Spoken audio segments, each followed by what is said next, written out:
Welcome to Sober Sunrise, a podcast bringing you AA speaker meetings with stories of experience, strength, and hope from around the world. We bring you several new speakers weekly, so be sure to subscribe. We hope to always remain an ad-free podcast, so if you'd like to help us remain self-supporting, please visit our website at sober-sunrise.com. Whether you join us in the morning or at night, there's nothing better than a sober sunrise. We hope that you enjoy today's speaker.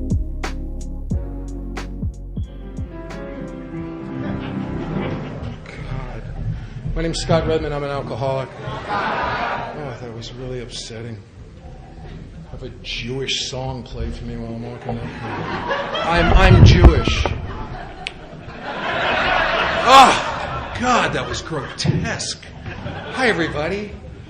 My name is Scott Redmond. I'm an alcoholic. I'd like to welcome all the new people at AA. I'd like to thank Ron for asking me. I know Ron a long time. We've been doing this a long time. I love this group. I love coming and talking at this meeting. I always have a great time, and I love the fellowship here. I love the commitment.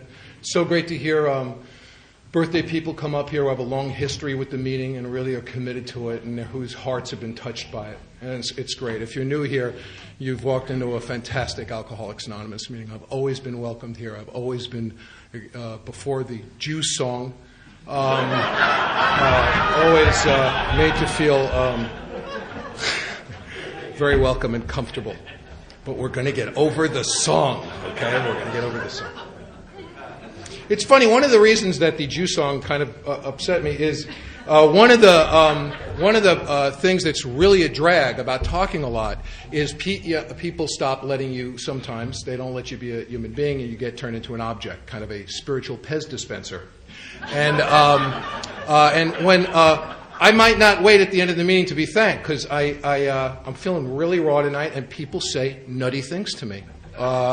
When they come to thank me sometimes. Sometimes they come to straighten me out, to have a little correction session. Sometimes they say crazy stuff like, you're better on tape. I knew a Jew. I'm so happy for him. It's just hard to identify him sometimes. Get him with the beanie, that's quick. And I refuse to do that. I refuse to allow this podium to be a separation, a barrier between me and AA. If it's not a bridge between me and AA, I won't do it.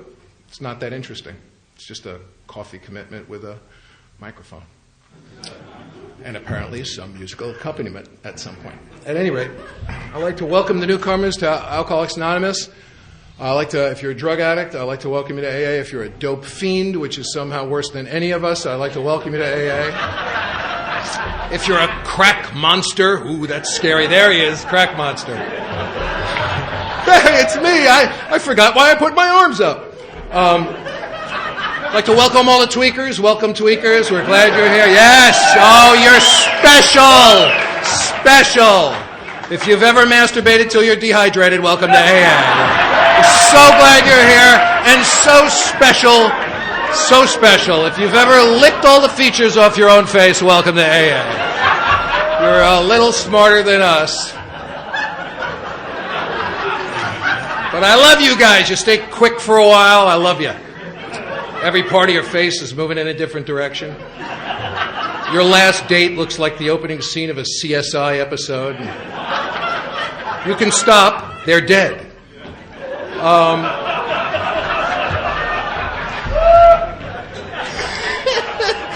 I'm not making fun of you. I'm coming close. I know I am. But I'm really not making fun of you, and I'll tell you why. Because I don't care what you got. I don't care if you're the Bigfoot of dope addicts, a dope Goliath, a dope juggernaut. Just catch alcoholism. We'd love to give it to you. I did not have alcoholism when I came to Alcoholics Anonymous. I caught alcoholism in AA meetings. I couldn't even have told you what it was. I had no idea. Took me a long time to find out what alcoholism was. By the time I get to Alcoholics Anonymous on April 22nd, 1985, My sons were 6 and 3. They were broken. They were sick and cut out from the society of other children, barely able to put together small tasks. They tested way off the scale in terms of IQ and could barely read or write. And there was nothing organically wrong with them. They were just scared all the time. And they were so disrupted by their fear, they couldn't connect. And I didn't know it. I hadn't read our literature. I didn't know about the blameless lives of the warped lives of blameless wives and children. I didn't know the hard wiring of the alcoholic thinking, the bizarre, horrible thinking, had become hardwired into my children and into my wife. My wife had just become a tongue-chewing, babbling idiot from prolonged exposure to me, and that's not the way it started out. You know. If you're new here, you're going to hear some wacky stuff about alcoholism now that you're here. And I want to tell you that the stuff that is not meaningful to me, I have never found in the Big Book of AA. The stuff that is meaningful to me, I've invariably found in the Big Book of AA. And by the way, that doesn't mean that the other stuff's not useful. I know that a lot of people identify with it. I've heard at AA meetings that alcoholics don't like change, just don't like it, don't like change of any kind. And I don't like change I don't like. But I love change I like. I love it. I never heard anyone get to a podium and say, I've hit the lottery, I'm having sex with identical twins, it's killing me. Killing me. I can't stand this change of any kind. But my personal favorite is that alcoholics are above average intelligence. I have only heard this at Alcoholics Anonymous meetings. I have never heard it anywhere else. I've never heard it at an Al-Anon meeting at any time in my life. I have never heard it. Some months ago, this buddy of mine who lives in the Midwest called me, and he said, look, man, I'm working with this guy. He's working with this guy, a new guy. And the guy's got a couple of weeks. He's at my buddy's house, and my buddy sees that he's got a bruise on his chest. He says, what's that? The guy opens his shirt, and he's got huge purple bruises all over his torso. My friend said, what the hell happened to you? And the guy said, a couple of weeks ago when I hit my bottom, I tried to kill myself, so I drank a bottle of vodka, and I stole a vial of nitroglycerin tablets from a heart patient. And by the way, that's the last time the heart patient comes up in the story. They're just collateral damage. They're off like flopping around like a boated fish somewhere, okay? But he just goes on with the story. So he drinks the vodka, swallows the entire vial of nitroglycerin, and then starts slamming his body into the wall, trying to blow himself up from the nitroglycerin.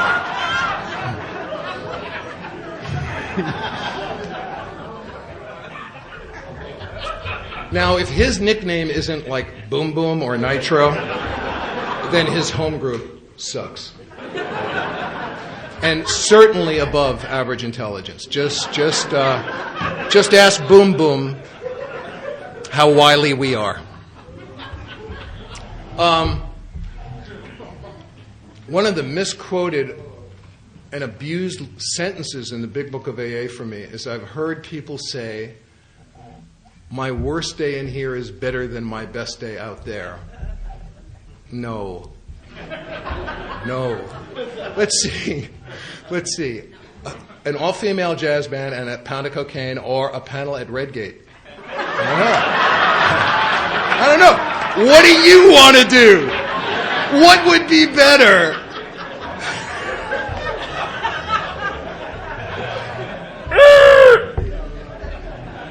What the guy says at the end of chapter 3 is I wouldn't trade my worst day in here for my best day out there, because I won't trade this way of life. Not because it's more fun, because I love getting cooked. I just love it. I love it more than anything. I love fine wine, and I love sharpening a hypodermic needle on the back of a matchbook striker and sucking heroin up through a fluffed up cigarette filter. That's dinner and a show for me. That's fine. I don't know normal, I don't know how Jewish it is, but I like it anyway. God. I feel like there should be like a bat light on me, but with like a Jewish star or something. I should have a huge golden chai on my neck swinging back and forth. I've never felt, I wish I had like Velcro payas I could just like glue onto my head right now. I'll stop, I swear to God. I'll stop. I grew up in the Bronx in New York City to a completely insane family. My wife never believed me about him until she met him.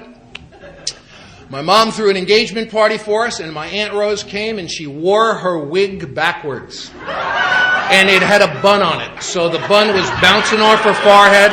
She wore it beret style, jauntily askew. It was a look. It was not a mistake. Her husband got bales of steel wool that he stole at work, and she made throw pillows and filled them with steel wool. It was an absolute insane asylum. And there was mental and physical abuse and chronic institutionalization, suicide attempts. And if you're new, all I've got is good news, because my family had nothing to do with making me an alcoholic. Nothing. I'm not saying I wasn't injured. I was terribly injured. And I'm not telling you I haven't had to do a lot of stuff about that. I have, and I still am. I'm telling you it didn't make me a drunk. I have a physical allergy. It makes it impossible for me to control and enjoy, to have any kind of governor about how much alcohol I take in once I start. And if you're a drug addict, try some controlled crack smoking. Just fill your mouth up with crack smoke and say, I'm not in the mood, and blow it out.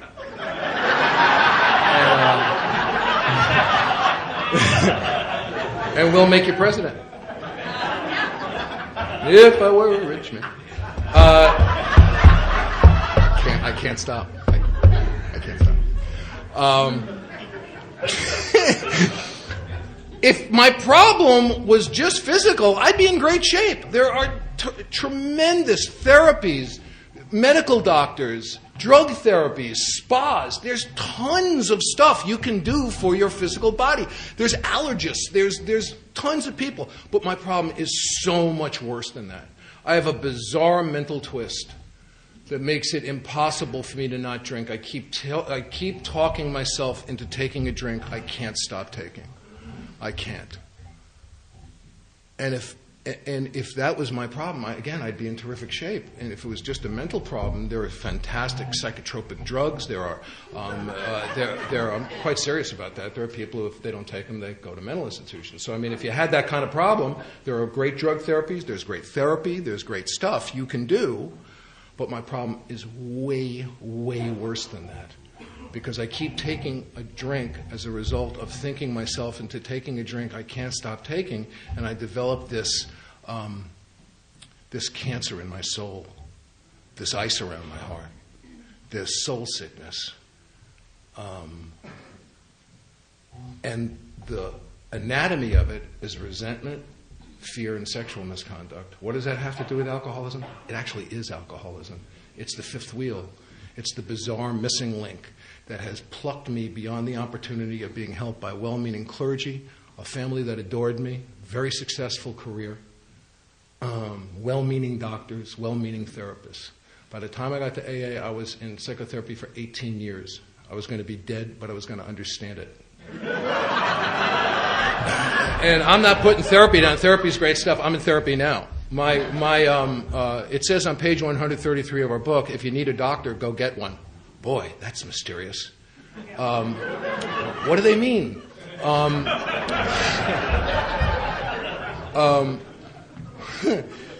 My mistake is I was trying to treat my alcoholism with psychotherapy. If you're neurotic, I don't know if anybody has ever been referred to as a neurotic, but a neurosis is you have anxiety, and then you come up with an answer for it, and it's a bad answer. It's a bad answer. It creates more anxiety. Your solution is worse than your problem. I don't know if that resonates for anybody here. But your solution's worse than your problem. And you go to therapy. It works for millions of people all over the world. They free associate. Some Freudians delve into your past, and they unravel, they discover, and they come up with a better resolution for the anxiety. They solve it. It happens all over the world. But I'm an alcoholic. So I go to therapy. I say, look, I feel terrible. Why? Well, I was so drunk yesterday. I was too drunk to walk, so I drove. Well, what are we going to do about that? Let's talk about it. Let me ask you a question. What were you thinking just before you did it? Nothing. Nothing.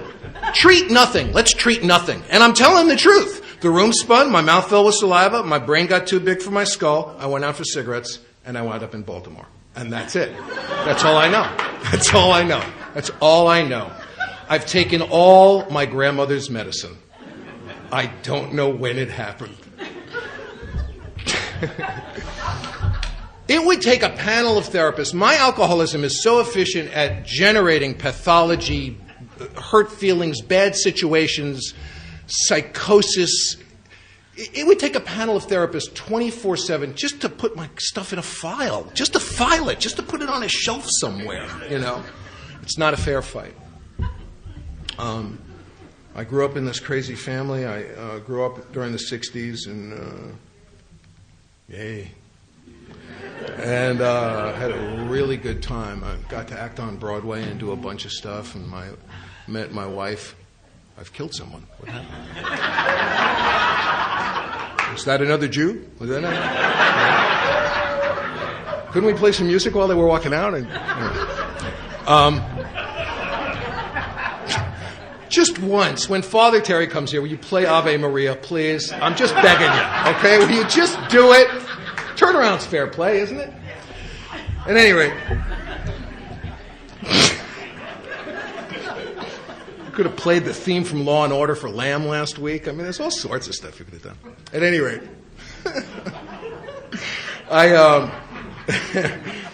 we had a great time, my wife and I, living in New York, we were in our early 20s. I was acting on Broadway, and she had a great job at a concert hall. And we had our older son, Micah, who was really welcomed into our community.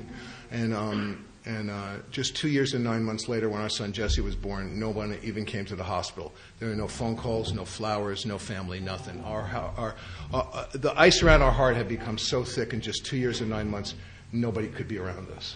And it wasn't that they didn't love us. It just hurt too much to be with us. And I even had to con the doctor into coming and performing the birth. Doctors typically will not show up for the stuff unless they're paid in full, and I hadn't paid the guy. And I conned him, and he showed up with wine on his breath, and because I hadn't paid him, I didn't get to complain about it. What does it have to do with alcoholism? It is alcoholism. It's exactly what it is. Inability to overcome a fear of confrontation, shame, guilt, gluttony, irresponsibility, dishonesty. It is alcoholism. It was the terrible night my son was born. He was sick. He had transitive tachypnea of the heart, wound up in neonatal intensive care. My wife is all alone at the hospital, and I get a call from a doctor that night saying, "Where are you? Your wife is in extreme mental duress. The baby's sick. There's no one here." And I said, "You know what? I can't find anybody to watch my 2-year-old son, and I can't come down." And this doctor I'd never met before in a huge metropolitan hospital said something remarkable to me on the phone. She said, "My husband's home. You can take your son to my house, and my husband will watch him for you so you can come and be with your family." And I said, no. And no way to accept her generosity. It was just one of those nights where I got it. It was like the night I showed up loaded on heroin the night my father died. And I swore I'd never put a needle in my arm again. I was 21 years old, and I showed up at the hospital with holes in my arm and the curtain down. And I couldn't even go and give my dad a kiss and touch him on the cheek and watch him take his light into another room. And I felt like a pig, like an animal that night. And I had to find out pretty quick what the hell was what, because I couldn't fit the pain in my head. It was one of those nights where I just couldn't fit it on my head. It was too much. And I figured out pretty quick it was needles and heroin, and all I had to do was not put a spike in my arm again. I wouldn't be that pig. I'd be some other kind of pig, but I wouldn't be that pig. And I didn't. I didn't put a needle in my arm for 13 years. I got married, and we had our first son. And we were still having a great time, you know. We got so sick. We got so sick that at one point a guy lent us his car, and I sold his car. I will never forget this guy's voice on the phone as long as I live. He said, "You sold my car?" That's like house sitting for someone, and they come back and you're in escrow, you know.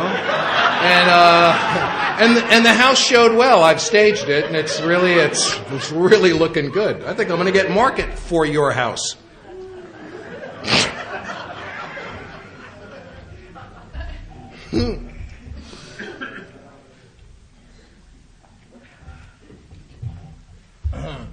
And the night that Jesse was born, the terrible night my son was born. And little were we to know that it was going to continue for 3 more years. 3 more years from that miserable night. What a horrible thing to say about the birth of a child, the birth of my son. That's what it was. And for the next 3 years, it got worse. You know, Bill talks about cursing himself for being too scared to drink poison, dragging his mattress down to the ground floor so he wouldn't preach himself out of it, stealing from his wife when she came home. And then he says, little were we to know it was going to continue for X more years. You know, you can stick around Alcoholics Anonymous for any appreciable amount of time, and you will see men and women come in here with bottoms that will stand your hair on end, and you will say they'll never drink again. Well, they're done. And after a while, it's been my personal experience over 22 years that if they don't do the work here, eventually it will not be their bottom. It'll be a bad day where people were thinking behind their back. You know, it's hard to catch them, but you can. And they'll get on with the business of dying. Mind reading has been maybe the most troublesome defect for me. In and out of sobriety, I can honestly say. My wife has told me, you're not a mind reader, you're barely a mind user, which hurt my feelings. And but when I read people's minds, they're never thinking anything good. They're never thinking, man, you're a pimp. You're great. They're thinking, you're a hose bag. You're a hose bag. I don't believe you. I think you're full of crap, and I hope you die in a flaming car crash. I mean, that's what most people are thinking as I read their minds. On April 22nd, 1985, I described the state that our sons were in. My wife and I were done. My career was over, and I crossed the line I swore I'd never cross again. I put a needle in my arm. And I called my therapist of record in my 18th year of psychotherapy. I told my therapist what I had done. And he said to me just about the same thing that Carl Jung said to the man who 12-stepped the man who 12-stepped Bill Wilson. And if you're new and you haven't read our literature and our history, I just so urge you to do it for a number of reasons. Number one, it'll make AA. It has made AA much easier for me. The traditions have made AA much easier for me because there's some behavior in AA that I find really objectionable and very hurtful and very difficult to be around. And none of it, not one stitch of it, can I see is approved of by either the Big Book or the 12 Traditions. I know some people need to be treated rough and want people to pull their covers and kick their ass, or they want that kind of treatment. I don't indict that. And I want to tell you, I'm not interested in it. I won't participate in it. I've stayed away from it for 22 years. I have less interest in it now than I did 22 years ago. I've never needed to be called names, pushed around, treated like a third-class citizen, and told I'm an idiot. I can take that. I'm fine taking care of that myself. You can't do me like I do me anyway. You need a full-time staff. You know, so when a guy says, will you sponsor me? I need someone to kick my ass. I go, thanks for playing. I'm not going to kick your ass. I have no interest in kicking your ass. It says in the third step, the first thing I'm going to do is quit playing God. I don't quite how I'm going to be able to honor that if I tell you what to do, what to wear, who to talk to, and where to go. But because I'm so spiritually developed, and I judge no man, yidle, didle, didle, I can't stop!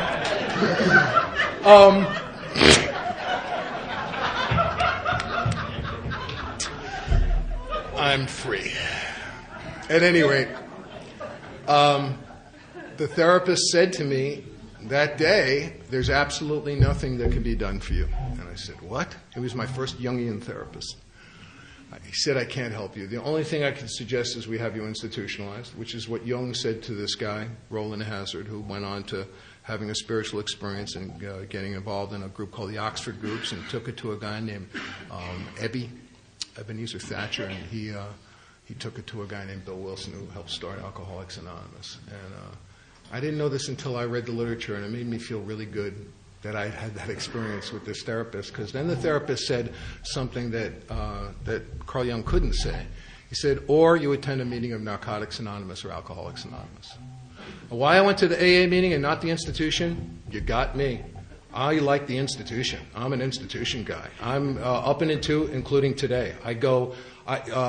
3 years ago, I needed a biopsy, putting a 6-inch needle in my side, and I said, what? And the doctor, and I started flipping out. The doctor said, we'll give you something to relax you. And I said, good. And my sponsor had said to me, if I get hit by a truck, don't read me the 12 and 12. Get me some dope. We'll read some literature later on. Actually, why God made it, for those of us with a truck on us. Not those who think that at some point in the future we might be in pain. Might. I always wanted to see that prescription. This is 45 Vicodin for Scott Redmond because he might be in pain at some time in the future. That's why they should have read. At any rate, so I clear it with the spots. I go down there. This is 3 years ago. And I check in. I said to the lady when I check in, I said, by the way, I was told that I'm going to get relaxed. And she said, okay, they do it in there. So I went in there, the guy comes in and takes my clothes, and I said, I don't know if I need to mention this to you, but I was told that I'm going to get relaxed. And he said, well, the guy will come in. So the guy comes in, puts a line in me. I figure we're on the expressway now, and it's time to get relaxed. And I said, do you do the relaxing? He looks at me like this. He said, no, downstairs. So I go downstairs. They put me on a table. They say, shift this way, shift that way. I said, I'm not shifting anyway. Okay, it's going to be a very early day if I don't get relaxed. I was told I'm going to get relaxed. I'm not relaxed. I'm incredibly not relaxed. And there's a lot of eye rolling, which I don't like. I don't mind eye rolling, but I don't like eyes rolled at me. I don't like that. Okay, so there's a lot of eye rolling, and they bring the doctor in. Doctor comes in. I said, he said, I can't give you anything. When I have that needle in you, you have to breathe or I could nick a vital organ. I said, 11 people have told me I'm going to get relaxed. What the hell are you talking about? He said, I'll tell you why they've told you that. I said, why? He said, because you look insane. And none of them has been willing to be the person who says no to you because they're terrified because you look like you're out of your mind. And I realized maybe I got a little froth, when I'm talking. This is 3 years ago. 2 weeks ago, I'm told that I need the same biopsy. I go last Monday for the biopsy. I called the doctor on Friday. I said, look, I'm just calling you. I know, I'm just telling you I'm scared. This thing was unbelievably painful, and I'm terrified. And I'm just asking for your help. I know you can't give me anything. He says, what are you talking about? Of course I can give you something. I said, what? He said, absolutely. It's no problem at all. I said, aren't you going to nick some? He said, no, if I'm an idiot, why not? I said, can I have the dope I missed out on last time?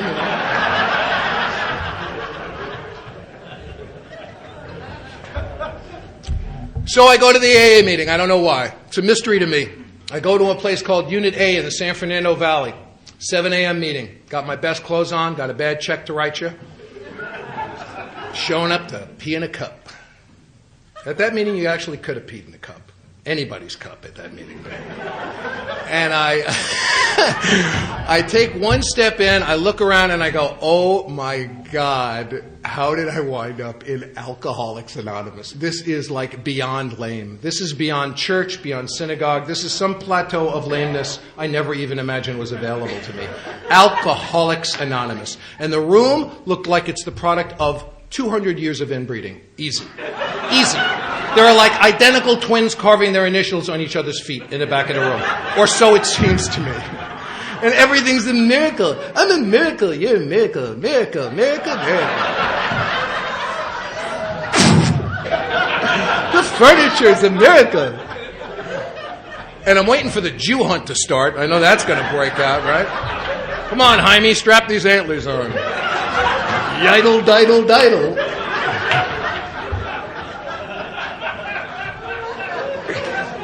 Oh, man. Always wanted to run a big buck Jew.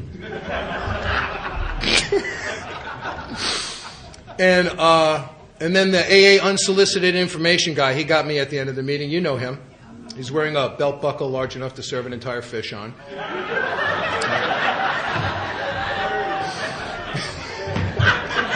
Do I want what you've got? No. No, but thanks for spitting on me, Clyde. I really appreciate it. Really appreciate it. I'll show up next week. Are we going to hook a rug? Do I bring my own bib overalls? Am I issued a pair? What's the next move, Clyde? Talk to me, baby. I hated everything about it. Absolutely everything about it. I went back to that meeting every morning for a year. And the only thing I can come up with is that I was just out of plans. Just out of plans. If you're new here, I pray for you that you're out of plans. If you're new here and you have a plan, it's probably a beaut. Don't use your plan. Grab one of us after the meeting and tell us your plan. We want to know the plan.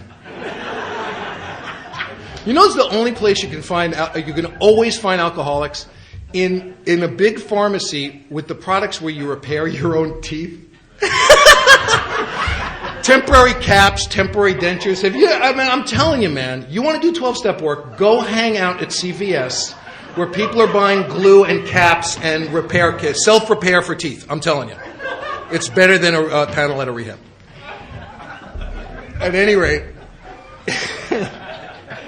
I just was out of plans, and I kept showing up, and my wife reached out to the Al-Anon family groups when I was 37 days sober, and I stuck around Alcoholics Anonymous for 6 months. I consider myself very lucky to have not had a drink in that 6-month period before I got involved in having a life-changing experience with the steps. And I knew I was going to drink. I had seen guys hundreds of times in just the 6 months come in, hang out, get sick, get sicker, get to the podium, shared their gift with us, and shared the rest right out of the door, or stayed here and became columns of sewage and sexual predators.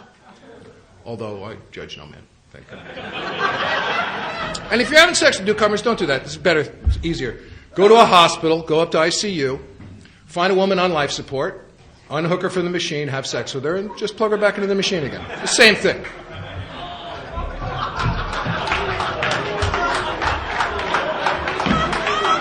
It's kind of like having a doorman at a hospital, and as women come into the emergency room going, hold on, I just had to have sex with you, and then you can come in. I will not be back at the line thanking people at the end of this. Not going to happen tonight. I'm going to be medevaced out of here. At any rate, I asked a guy to sponsor me. Great guy. And he made sure I'd done some reading from the Big Book of AA, and he invited me over to his house, and he read Chapter 5 to me and took me through the first 2 steps. And we reached Step 3 and got on our knees and said a prayer, which I felt was unnecessary and embarrassing, but I did it anyway. And then he went back and he gave me instructions on how to do a 4-step from the Big Book of AA. I did with a guy this morning. And there's nothing better. There's just nothing better. Because once in a while, a guy, I show it to him. I show him the solution, and he pushes his chair back from the table and goes, oh my, I had no idea. I had no idea that this was going to actually be something. That it wasn't just going to be a wish or a prayer, that there was a practical series of things that I could do, of admission, payback, forgiveness, action, love, reconnection. I had become so uncivilized from rearranging my life to accommodate alcoholism. I had no idea that I could get reinvested in the world.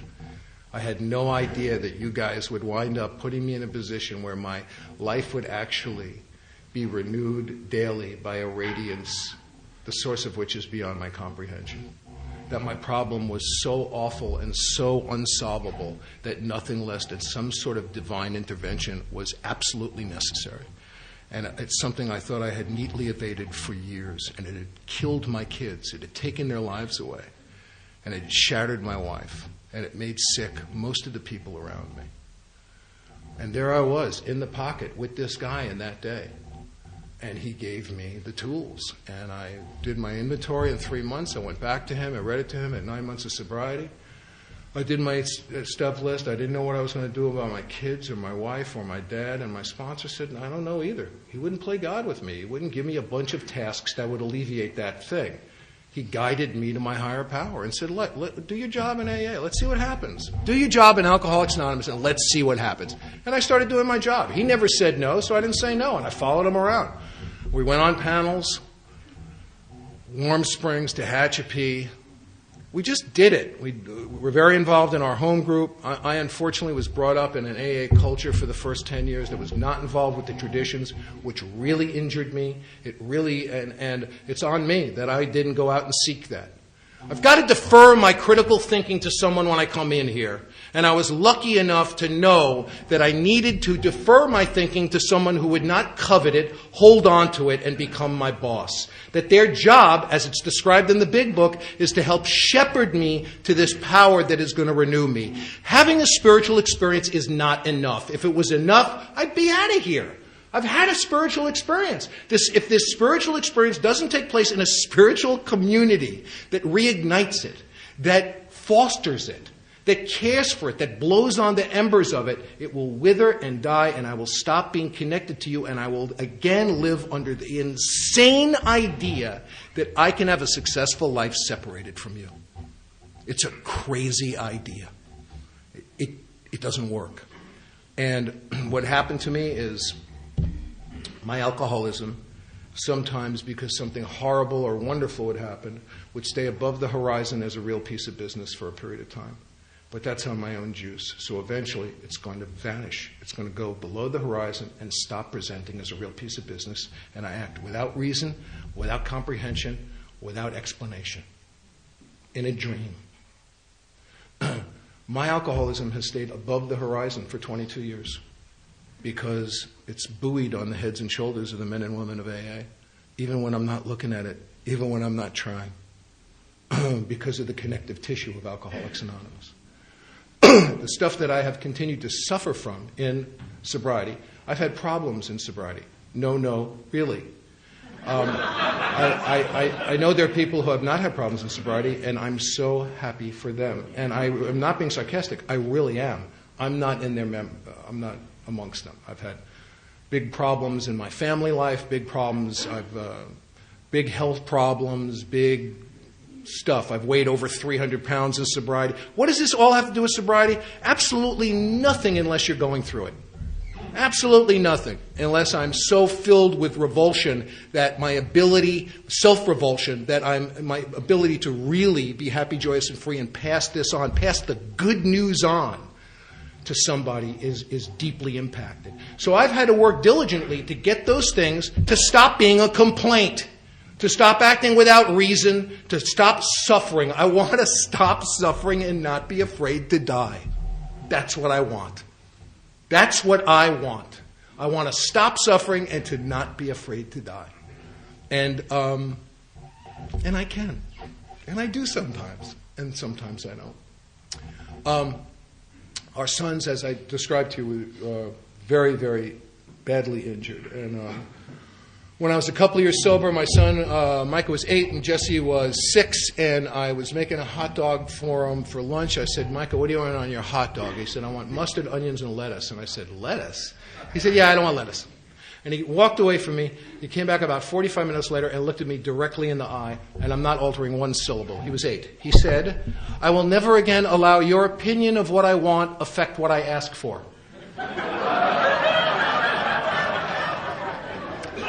So I asked him to sponsor me at that point.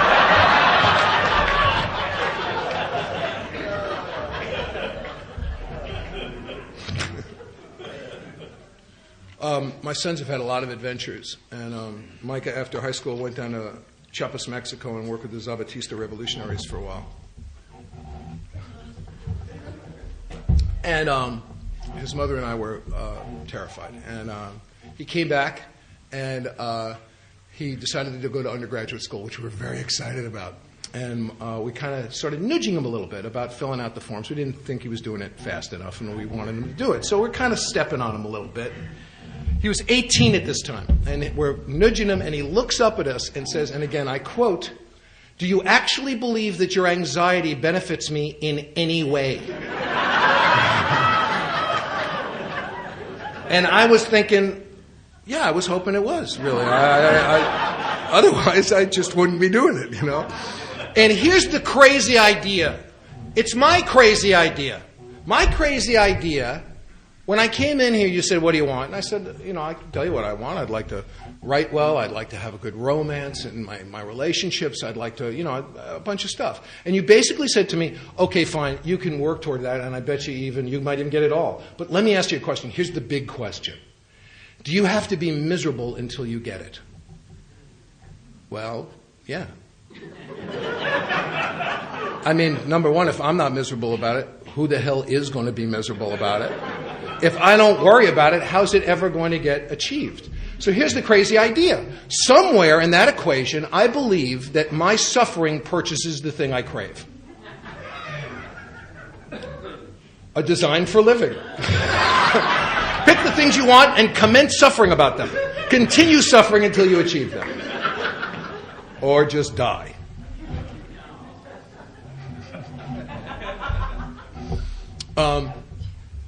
And what you guys asked me to do about that is the same thing you asked me to do about my alcoholism. You said, become part of the deal. Become part of the great reality, the big idea. Join us on the broad highway. Help us to pack things into the mainstream of life. Join us on the firing line of life.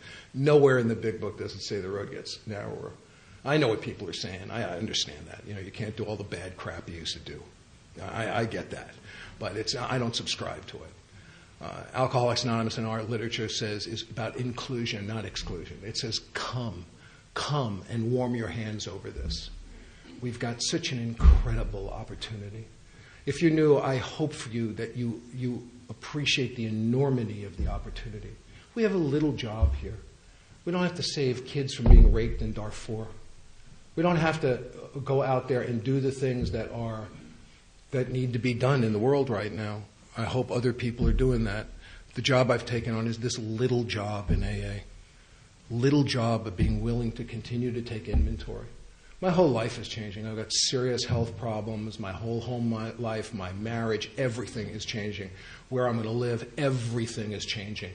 And if you're new here, you're in much bigger trouble than I am. I am not as close to my next drink as you are.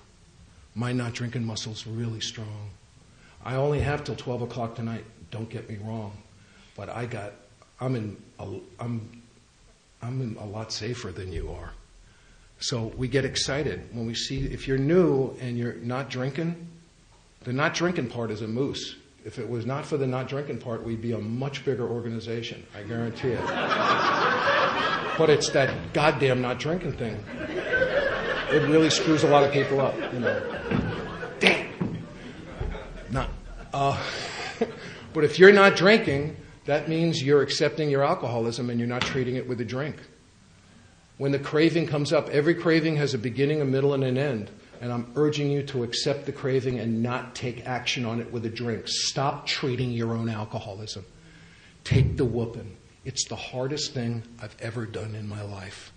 It felt like a piece of my DNA was being ripped out. Why did it feel that way? Because it was.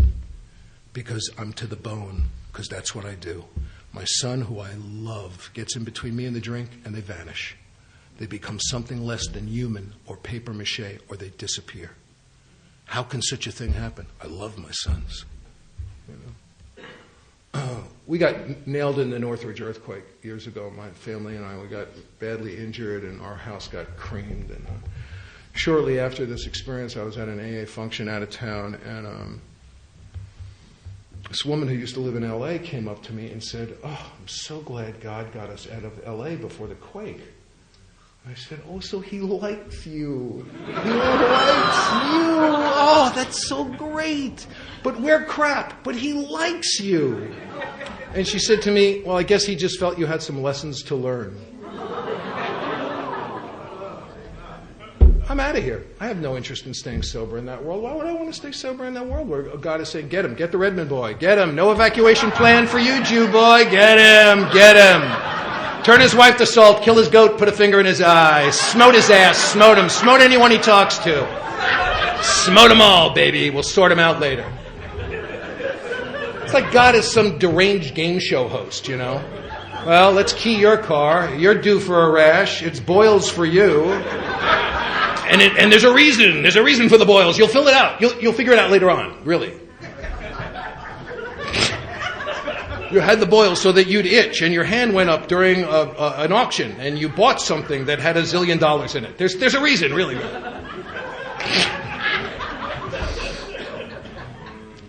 My God expects me to do my job in Alcoholics Anonymous if it's to show people how to stay sober through a 32-year marriage or through a sober divorce. My God's not handing out divorces. One of my spiritual teachers has one of the most beautiful descriptions of faith I've ever heard. She talks about that faith is not belief. She used to confuse faith with belief. But she says, I like my beliefs because I believe in them. So they make me feel good. She said, faith, and this is the most beautiful expression of step 2 I've ever heard. She said, faith is the willingness to expose myself to the truth despite the consequences. What better expression of what we ask you to do in AA? And I hope we do it kindly. I hope we do it kindly. I hope I do it kindly. I hope I invite you. I hope that I challenge some really bad ideas you have, like, why are you so willing to believe the worst about yourself? Has anyone ever invited you to be a grown man who belongs in the world? I do. If no one's invited you to be a grown-up who's alive and intelligent and connected to the world and belongs here, I'm inviting you. Alcoholics Anonymous invites you. And all I got is good news. My older son, I'll travel to Ithaca, New York this coming weekend and watch him graduate from the Public Policy Graduate School at Cornell University. And my younger son is on a 5-year fellowship to get his doctorate in mathematics at Stanford University. And it's not because God likes us more than the kids who are being annihilated. It's just what's happening in my house this week. The week my kid was in Chiapas, I wasn't the lucky guy. I wasn't the guy God liked. God, what an incredible deal it is. What an incredible spiritual democracy. And I believe it. I believe that the rain falls on the thorns and the flowers. I believe that God loves all of us, that there is a love here. I believe that certain behaviors are not excusable, but if they're not forgivable, I'm dead. I'm a dead man. So if you're new here, I want to urge you to take this thing as seriously as you possibly can and go out there and have the time of your life. Welcome to AA. Welcome home. Thanks so much.